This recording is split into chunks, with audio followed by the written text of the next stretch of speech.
राजनीतिक रणनीतिकार प्रशांत किशोर लगातार दावा कर रहे हैं कि मोदी तीसरी बार पीएम बनने जा रहे हैं। उन्होंने अलग अलग इंटरव्यू में दावा किया है कि बीजेपी इस बार 303 या उससे भी ज्यादा सीटें जीत सकती है। अब पीके ने दावा किया है कि तीसरी बार पीएम बनने के बाद नरेंद्र मोदी 4 बड़े बदलाव करेंगे। इंडिया टुडे को दिए इंटरव्यू में प्रशांत किशोर ने कहा कि मोदी 3.0 में पेट्रोलियम उत्पादों को जीएसटी के दायरे में लाया जा सकता है। उन्होंने कहा, मोदी सरकार राज्यों की वित्तीय स्वायत्तता पर अंकुश लगा सकती है। इतना ही नहीं, पीके ने दावा किया कि मोदी सरकार भ्रष्टाचार विरोधी नैरेटिव में भी बड़ा बदलाव कर सकती है।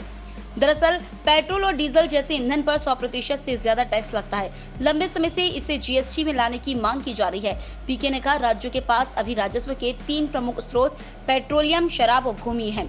उन्होंने कहा, मुझे आश्चर्य नहीं होगा अगर पेट्रोलियम को जीएसटी के दायरे में लाया जाए। अगर ईंधन जीएसटी के दायरे में आते हैं तो इस पर अधिकतम सिर्फ 28% तक टैक्स लगेगा।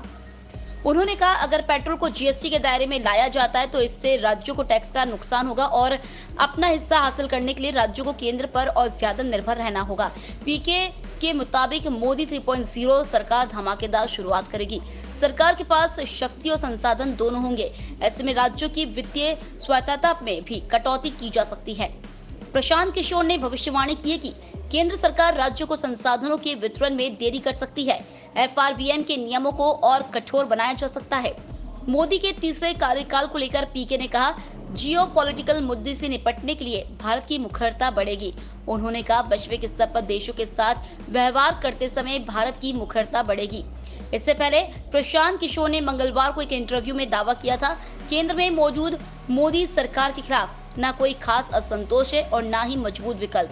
पीके ने कहा था, मोदी के नेतृत्व में एनडीए तीसरी बार सरकार बनाने जा रही है।